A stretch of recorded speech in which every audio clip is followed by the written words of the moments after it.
So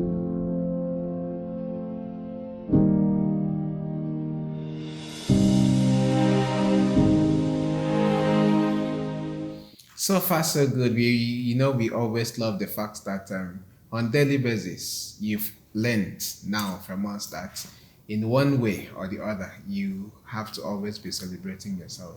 And that's why the wind, the rain, and even the hurricane that has been like jumping back to back these days has made us choose what to discuss today, because I know it concerns you so much. In fact, it concerns you just like it concerns me. I wanted to say it concerns you more than me, but for today, I don't want to drag much into that intro.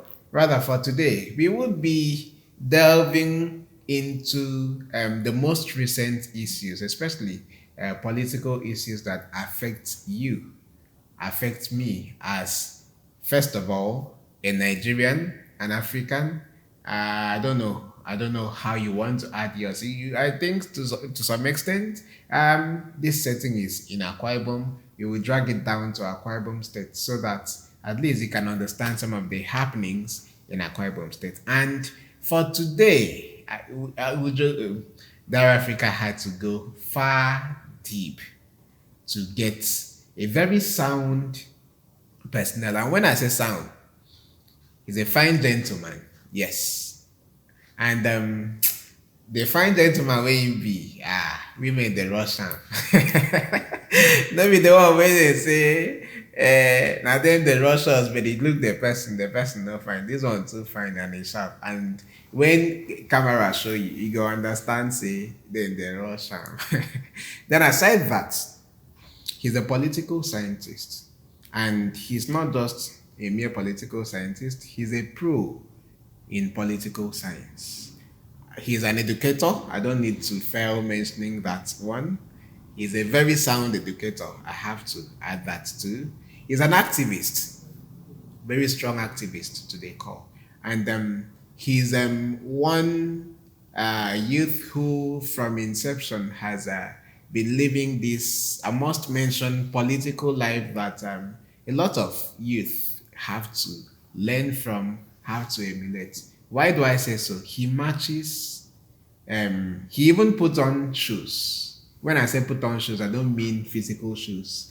He steps into things that should be challenging to many of us as youths. As I speak with you, he is a young man who was the youngest federal House of Representatives aspirant. In fact, a candidate running under the umbrella of the Nigerian, I don't know, New Nigerian People's Party. Thank you.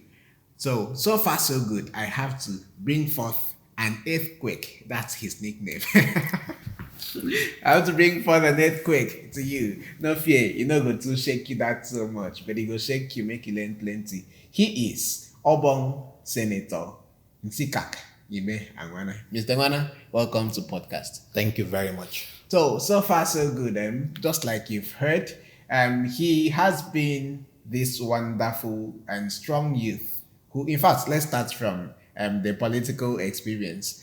A couple of years ago, you vied for the office of the federal house member to represent a back Etimepuika federal constituency in the House of Representatives. And along the line, you struggled. You did your whole best as a youth of Akwa Ibom, a youth of a back federal constituency, a youth of Nigeria. And you have even been doing most of this before now. So let's start from the race. How was the race? Well, it was quite challenging. Okay. Challenging in the sense that, the orientation of our people was a major challenge to me while contesting. The orientation we have is that any candidate who is coming for election should come with some big bags of money and have enough to share. Nobody is willing to know what you're coming in for, why you're aspiring, which is supposed to be the basis for any candidacy, So I was visionary in my aspiration. which later became candidacy. Candidacy. I wanted to change the narrative, Okay. like I always said. I wanted a situation where we can build a scenario far from the normal constituency briefing. Now, nobody knows that the Federal House of Representatives can do more than coming back after maybe 3-4 years to do constituency briefing. I think somebody is trying to flash us a torchlight showing those things. Yeah. Now. So just try to maybe buy fuel, tricycle, minibus, and maybe share some money. And everybody says 5,000. the man has done much. But what happens to the constituency development fees that has been for the purpose of both human and infrastructural development? You know, what has been done in those areas? What happened to building an ICT up in the local government that make up your constituency? Okay. What happened in training youths in the new trend, which is the ICT trend? You know, to meet up. You know, it's difficult for you to give people fish, but it's more easier to show them how to fish. Difficult to give fish? Yes, and easier to show people how to fish. Now, let me explain. How many people can you give fish? Let's assume you have 10 fishes. How many people can you give? Is it not 10? Yeah, sure. But do you know that if you train people how to fish, you can train 100 people how to fish and they'll fish comfortably. And the quantity of fishes they will get will even be more than what you can give. Yeah, and that too would extend to others. To others. One person you train can train another 10. Yeah. You know, so that's a multiplier effect. So, but we here, giving one fish, sorry, giving 10 fish, even 1 or 2 persons can. What will shock is that where you are giving that person the fish, the person will still stand there and sell the fish and get money. It's just an illustration, though. But in the general context, so you can do more for your people if you have the people at heart. But nobody was ready to see from my perspective or what I want to do when I come in. So everybody were looking for money. So it took time for me to start educating my followers, let me call it that way. People who believed in me, because I had people who believed in me in that election. They came to see my own version of what I call representation. So that was the challenge I had, making people understand where I'm driving to and to get them follow me or to enter into a ride with me. So that was my challenge. But on the whole, it was a good experience because it makes me to understand politics differently from what I saw from the outside. Yes, whether I like it or not, I was from the inside at that point in time because the level of campaigns, the meetings, everything, the exposure, there were a lot of deep things that were exposed in that process that I now have to ask questions. Why? Like one. I was about asking what are the deep things. Very good. I went to Ika. Ika local government. You know, I campaigned in Ika, Itumekwa and Abaka. Okay. So one of my campaigns in Ika, I went to a particular ward. I don't want to mention that word because I don't want to discredit them. One woman was asking me, how much do I come with? That she doesn't care what I want to come and do, that all she wants is money. Now, that after we finish voting, that she won't see me again, or she doesn't even want to get anything from me. All what she wants is money. I thought she was not enlightened. But before I left that place, I discovered that she is an headmistress of a primary school. An headmistress of a primary school, paid by government. And these are the set of people that you expect would have been enlightening the other ones who are not educated. So if an educated person could come out in that manner, not caring to know what the person he or she wants to vote for is coming to do for, not only for ourselves, but for a community, for our people. But she was so interested in what she can get at that point. That was, I felt so bad. No, seriously, I felt bad. If that was from somebody who is not enlightened, I would have said, okay, fine, maybe, But coming from that caliber of person, it was something that I know that the system is bad to some extent, but it's not completely beyond repairs. Yeah. Though the serving political class don't want to repay it because it is their tool of exploiting the people. They wouldn't want to change it because they know definitely when they bring the money after 4 years, everybody will, if you like, insult me, no problem. I'm there in Abuja or I'm there anywhere. Once it's election time, I'm coming back, and the same person that was insulting me will come and vote for me because I've given 5,000. Sometimes is it even up to the 5,000? So you see, those are the deep things I discovered. How our ideology, how our minds, how our political system, how our political culture has been watered down to such level. So, and there were so many other things I discovered, so many other things. And if by the grace of God we have the opportunity that we are seeking, definitely there are a lot of things that will be corrected. Fine, the people have lost confidence in the people they elect.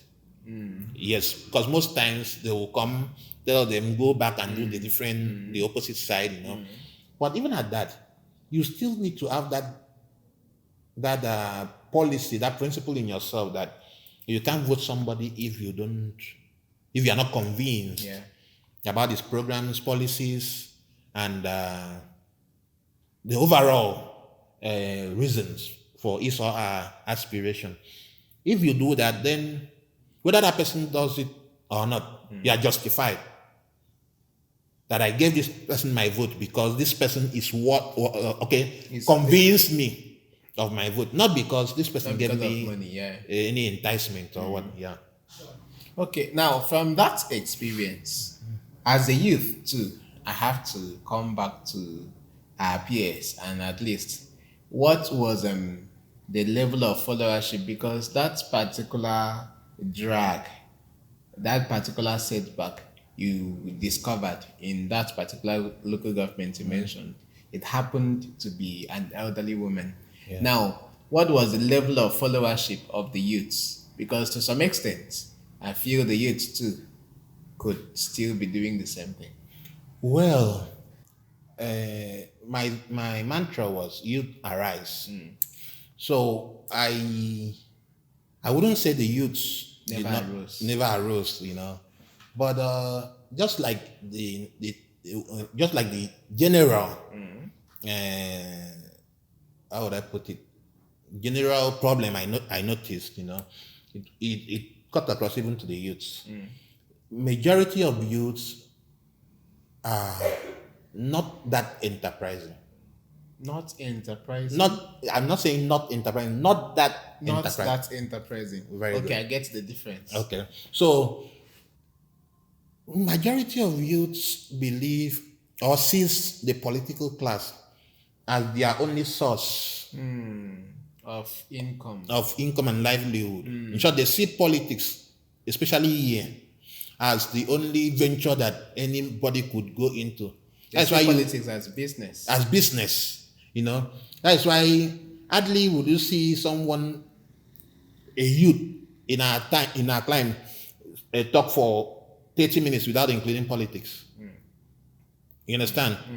We will always tell you I'm PDP, APC, this, that, trying to defend what is not defendable and all of that, because he or she feels she or he cannot survive without politics, which is wrong. Politics was not supposed to be a profession. So what do you do? I'm a politician. You understand? It's a call to save. You finish saving, you leave. And because people don't see it that way, that is why people hold grip onto power because they know they can't survive in any way. They don't learn skills, they are not trained in any vocation that will keep them going even without politics. So all their life they are dedicated to politics and they are struggling for power. They can even do anything to remain in power. And even the ones that are not in power yet, they are still following people blindly because of few change that comes. So that was the challenge. Now I was standing election against the sitting House of Reps member. So what they call political structure was, let's say, falsely, I'm looking for a right word to use to just should I say falsely enforced? Sorry, falsely enforced. Not even enforced. Falsely. A wrong indoctrination. Okay. A wrong indoctrination. They see themselves. They go into them. Whether that person has done well or not. They are going to them because. So far your party is concerned. Yes, and these people have a way. My brother, I notice a lot of things. These people have a way of enslaving this set of person. If I call you now to talk to you, there is another person that will go and tell another person that so person is no more on our campus because they are so crowded in that lineup or in that whatever structure they believe they are into, so that this other one is looking for a way to pull out the other one so that he or she would have a space, and because of that, they try to serve as watchdog, as negative watchdog for themselves. Very negative watchdog, So you talk to somebody today, instead of the person listening to you, trying to understand where you have come from before. Because for you to tell me about politics, there's nobody that doesn't have a background.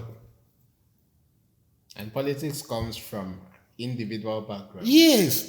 You say you want to contest election for social position and this is what you want to do. What have you done before? When even in your community, because they say, oh, it's a good area. That's true. In your community, who are you? How do your people know you? How do your people know you? When you were a student, who were you? What was your influence? Where you are working, who are you? You understand? You have an history, you have a background. And that background will tell about your personality. That's true. And that personality will tell us if you will be able to do what they are telling us you will do or not. Because the home would always stand for you. You understand? So, but for them, there is no ideology. So they just cluster, So for you to be able to convince somebody to come towards you, it's a difficult task. So the youths were not exception in terms of that. But be that as it may, I respected the few people who had independent minds.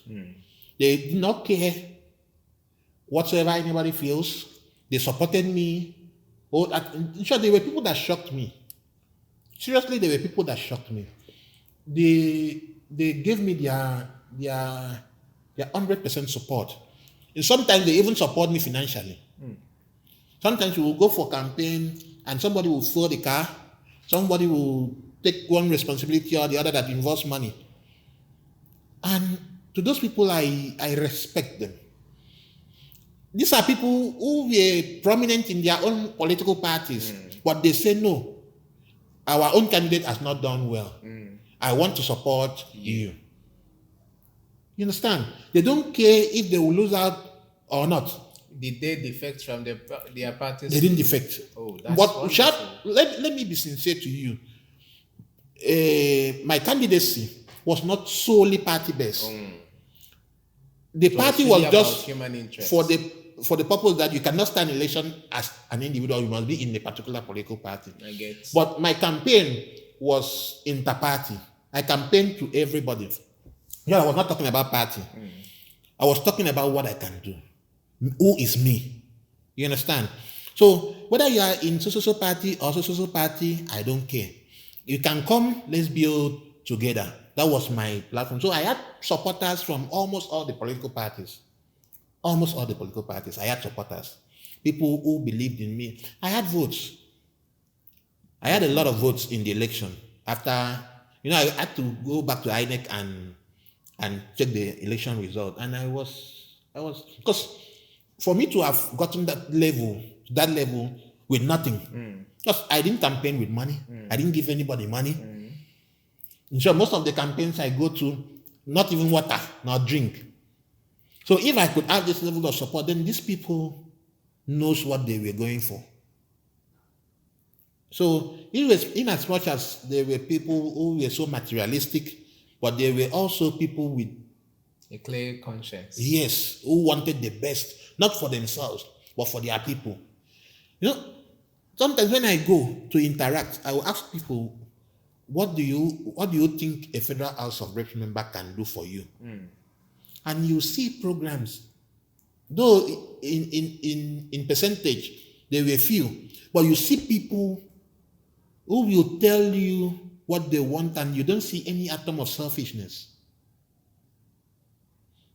They will tell you, like some communities I went to, they will tell you this community has not had light for the past how many years, especially in Ika. They told me there was no light. I think there was no light at that time. I don't know if they have light. I don't know if they have it now, but there was no light at all in Ika local government as at the time I was campaigning. So they will tell you, okay, our community is very close to Obia State. And sometimes as a community, we go there to negotiate so that we can get light from them. Okay, if you can help us, because the negotiation had financial implications. So as if you come in, please help us. Even if you settle the financial aspect of it, let us have light. We need light. Our businesses are not working, So when somebody tells you that, you see that this person wants the best for the community, not for himself. Selfish. Not that interest is not selfish. So there were other people like that who they will tell you that this community does not have water. They travel a long distance to get water. And sometimes you sit down and ask yourself, is this happening in the 21st century? But these are the stories that you might feel happened some 50 years ago. But there are still communities now that will have to travel a very long distance to get water. And you can imagine how the quantity of water they will get for a day to take their bath, wash, eat, and all of that. So, my brother, it was both horrible and pleasant experience. Horrible in the sense that what I discovered that is happening to my people, because these are my people. This is where I am from. What I discovered is happening to my people was terrible.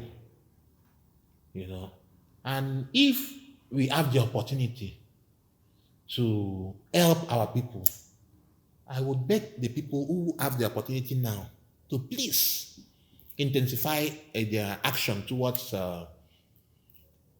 helping the communities, the electorate that actually gave them the votes. Okay. Because, like I said, it's not too expensive to lift people from their suffering. Like a community that doesn't have water, to raise a borehole in that community, I'm sure if we can, as individuals, can have boreholes in our respective houses, then to raise a borehole for a community wouldn't take so much. Now, let me chip in something very fast. Talking about lifting people from their present state, from their present condition to a better one. We have this huge trend in Akwa Ibom where the governor had to personally leave his political party to that of the ruling party, and to some extent, a lot of people are saying that it's for the interest of the people. Meanwhile, sometimes they listen and some people are saying it's selfish or the other. Now, considering the fact that this, when they say when two elephants fight, the grass suffers. He's leaving an elephant party to another elephant party. And fine enough, I'm not trying to make you be judgmental, rather I'm trying to make you see how balanced is this to the democratic system. When I say democratic system, it's because of the shift of, to some extent, making the state seem to be a single party system now. So how balanced is this the democracy? Well, if I should start from the point of that decision, Okay. apart from him being a governor, he's an individual Yeah. and he has right to political affiliation. Yes. So, for whatever reason why he decides to leave, That's why I said politics starts first from individual. yes. So, for him to decide to leave the party that elected him to this other one, or party A to party B, Yeah. let's forget about who elected who, from party A to party B. He has that freedom. He has that right to do so As an individual. as an individual. But as someone with the mandate of the people, there are people who sees party as a religion, according to them.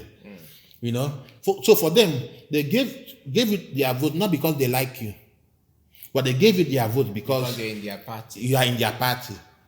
They don't care who you are, they just care about the party. For such people, they will feel disappointed. Okay. For such people, they will feel disappointed that you have betrayed their trust. They'll feel betrayed. They'll feel betrayed. But be that as it may, I want to appreciate the approach that the governor used in moving. He did not just move. He did a whole lot. A whole lot of consultations. A whole lot of consultation, and that is, to a great extent, what I respect in him. I respect him for that. Because And then he said he took 3 months Yes. to do consultations. Yes. And he cut across everywhere in the state. Yes.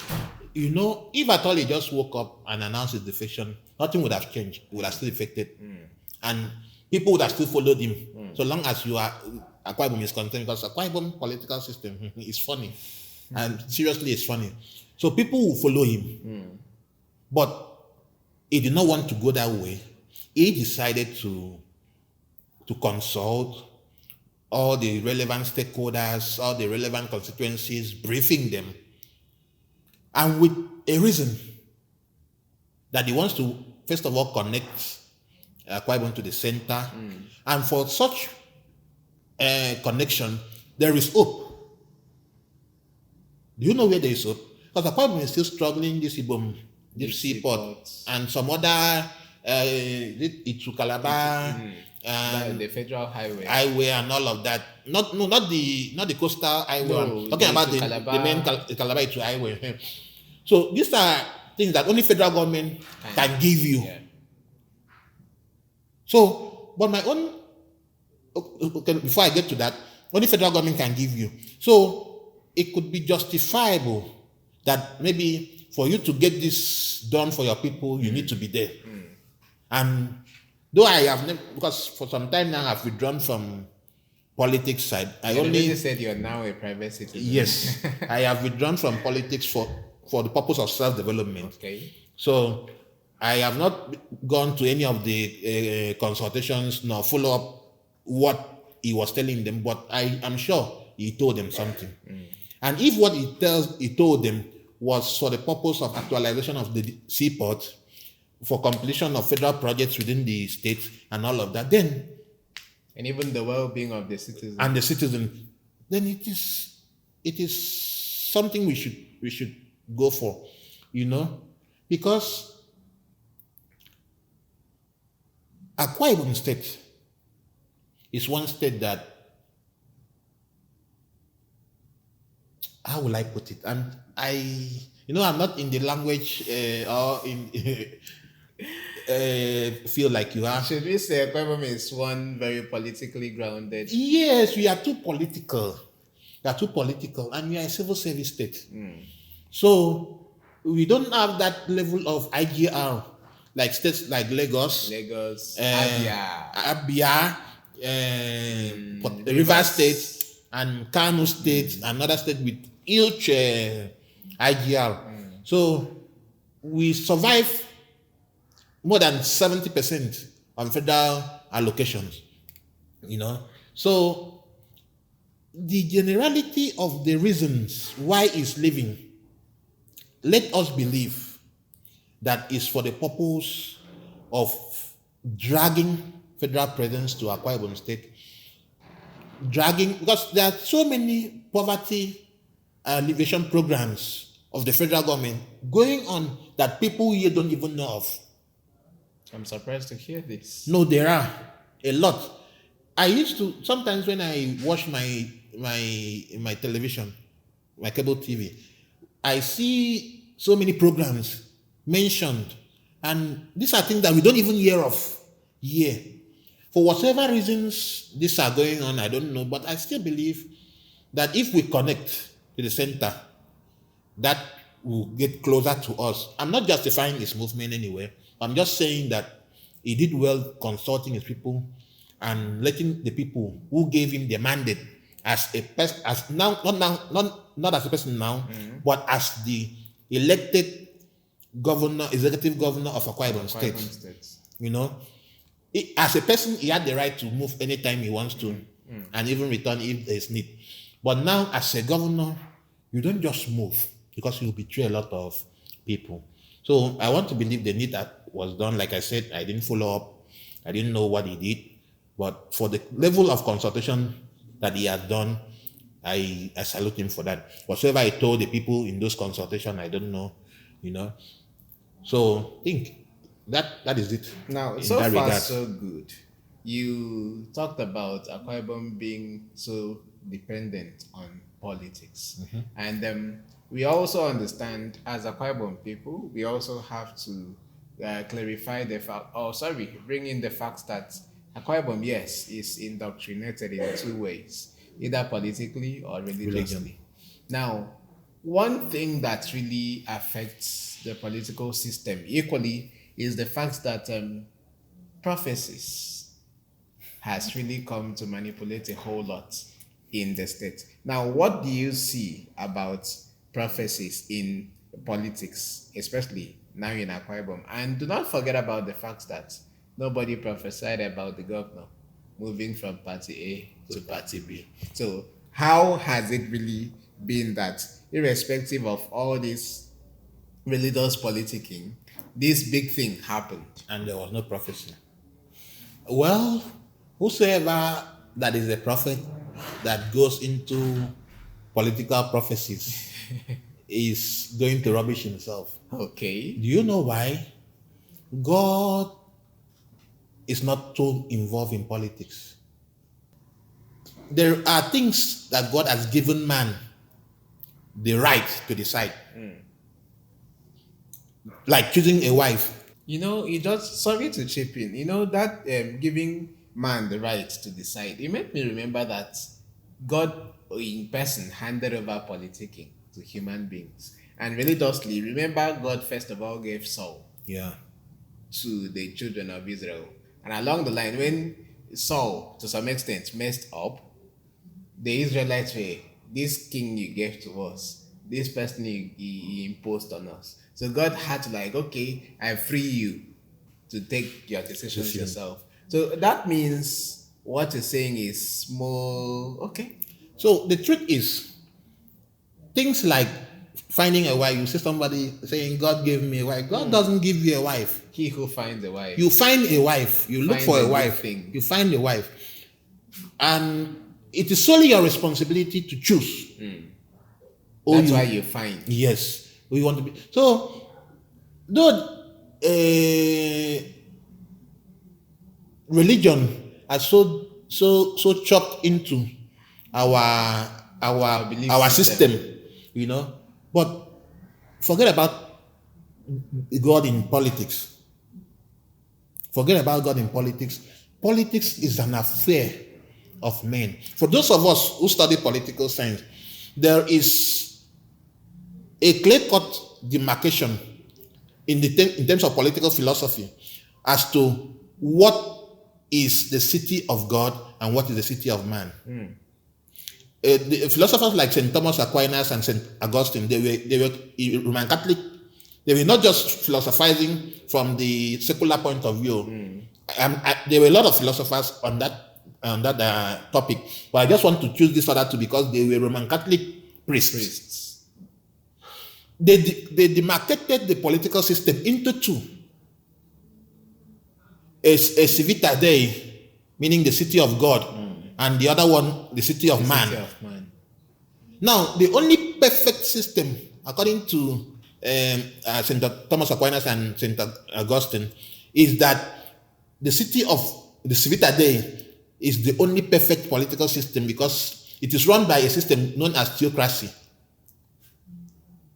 That is the only way you involve God in theocracy. But any other system where man is involved in the process of decision making,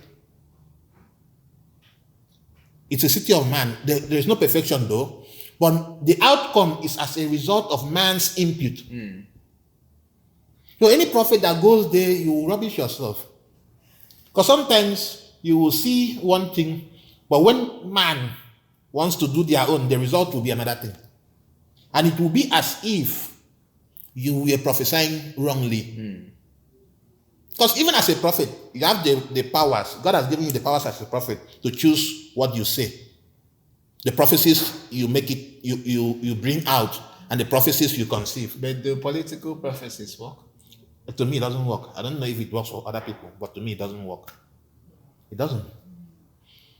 But, because of certain affiliations without any clear-cut demarcation between religion and politics, people tend to push themselves into political prophecies because of what they stand to gain. If I come to you now and tell you you'll be the governor tomorrow, you'll be so happy. If you have money, you will give me. Sure. And if I become the governor, you become... Yes. Peradventure, you become the governor. So that is it. People want to go into such prophecies, but to me, I would advise any religious man to stay off political prophecies. Because man is a product of uncertainty. And uncertainty, equally, is a product of man. So you can never be certain. If all indications can show that you will be the governor, but in the last minute, a night to the election, everything changes and you don't become the governor. Or you become the governor, a few weeks, they get it from you in the tribunal. Or you win the election, like I think it happened in Bayelsa State, where a governor won election. Yeah. And because of certificate issues, not of his own, but of his deputy, he was not sworn in. I don't know. It's like the sin of another person affects him. Yes. So these are things that happens. There's no certainty there. So you don't go there to prophesy. If I come here and talk to all the people here and convince them and they vote me, why wouldn't I become a governor? Or a chairman? Or House of Assembly member, House of Reps or senator? Why wouldn't I? Now, leaving the prophecy part of it, have you noticed that a lot of people now move into churches to campaign? Like they now discover that the church is the best campaign platforms. Well, yes, they are not completely wrong. Because right from time, if you go to the history of politics, like I said, I'm a political scientist. You're a political scientist. So there was a time in the history of the world where the Pope was both the religious aid and the political aid. Okay. Until the time where Emperor Constantine decided to tell the Pope, okay, you rule the church, let me rule the empire. That was a point of demarcation. But even till now, in some civilized societies, I think in the United Kingdom, the emperor, the king or the queen is the head of the church. Is also the head of the church, and also what is happening in Rome. The Pope is both the head of government and also the head of the church. So it's not wrong for people who wants to rule the society where the church is part of, going to the church to campaign. Okay. Because the policies you make will affect the pastor, will affect the chorister, will affect everybody. So the church equally should take a decision politically. Okay, now let's... Because manna will not fall from heaven. The people they vote into will determine how the economy will be. So there is a relationship between the church and politics, Let's get straight to our villages. Okay. Our clans, our local governments, the traditional stools. How proper is it for the traditional stools to be inducted or be indoctrinated into the political parties? Well, if I should say, or if we should say, the traditional stool being involved in politics is one thing, and to say the political system or the traditional system being partisan. Okay. The same thing with that of the church. It's being partisan. What I was talking about the church, I was talking about being political, being involved in politics, not being partisan. Okay. There are two different things. So the same thing with the traditional. Okay. If they are involving in politics, in the process of deciding who wins, who gets what, when, and how, it's fine. But if they are now involved in political parties' affairs, it's wrong. Now, considering the fact that there are political campaigns, you would meet a whole lot, very soon you will see a whole lot of them. You see that at some political campaigns, you would see virtually almost every traditional ruler. I don't know if it's always a kind of imposition or something, but in another party, you don't see them, irrespective of this, everybody coming from the communities. And you see them being jam-packed in a single political party. I think that is political participation. That is partisanship. That is partisanship, I mean, it's not really participation. That is partisanship, and it's wrong. As a traditional ruler, you are not even supposed to leave your palace. Good one.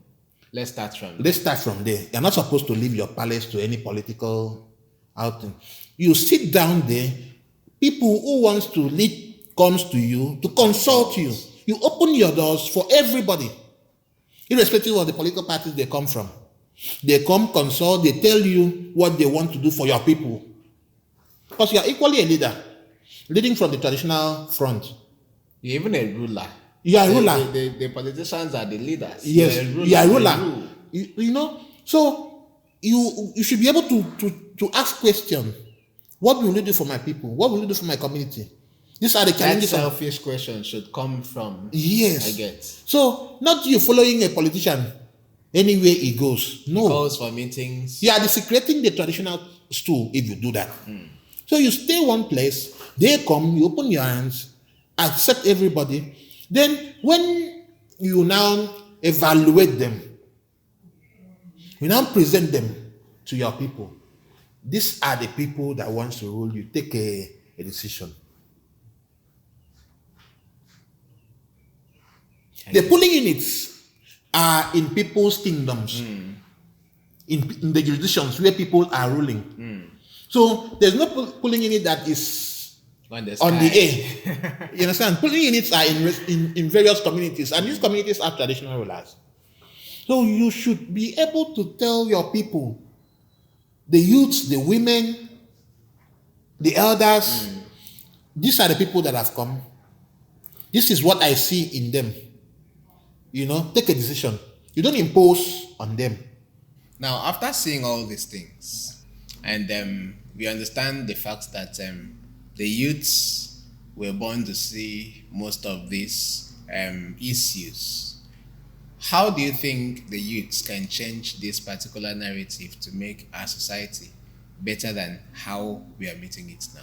Well, the most important thing is self-development. Okay.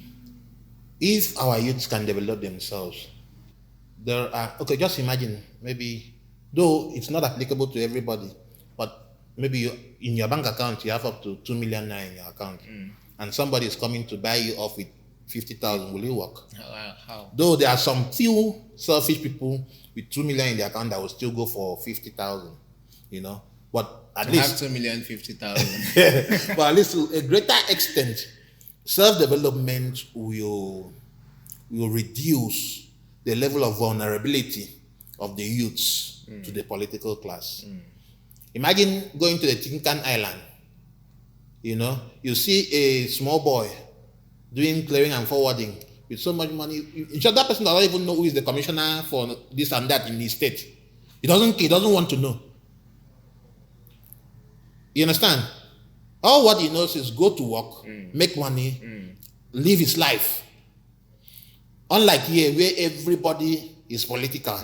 Everybody wants to know who the guest supervisor, who is the PA to the PA of the PA, And self-development will really help our youth to reduce vulnerability. Another one is sensitization equally. Do you feel these youths are not sensitized? To a greater extent, no. I feel they are not. I feel the sensitization, the level of sensitization given to them is biased. They are giving them the level of information that will help. Okay, imagine, let me assume I'm in the political class, and I'm going to sensitize the youth. You think I'll go and tell the youth not to collect money if election time comes? No. I'll go and tell them, any politician that come, get money from them, because I know the other politician will not offer does not have money to offer. So it is is my people that will have the money to offer. So that is the kind of sensitization I'm giving to them. So you wouldn't call that sensitization because it's biased. True sensitization will come when there is a fair level of indoctrination of the youth into a new phase of enlightenment where there will be no bias. Yeah, that is where the sensitization will come. Then another thing, it also will be after self-development sensitization, I think there is one I wouldn't want to mention. Why? because it is not favorable. Why and how? That is the revolution.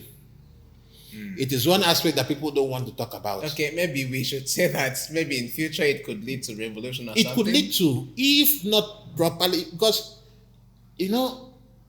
life is like the rubber band. It has elastic limit. If you stretch it beyond it, it will cut. So instead of saying the youth need revolution, you are only saying now that we should prevent against revolution by starting now should to the do the youth right even thing. be the one to prevent, or the sitting leader should be the one to? My recommendation is not only to the youth. Okay. Yeah, the youth should develop themselves. That is the role they should play. Sensitization should come. They can be involved, but the area where they should prevent against revolution is strictly to the political class.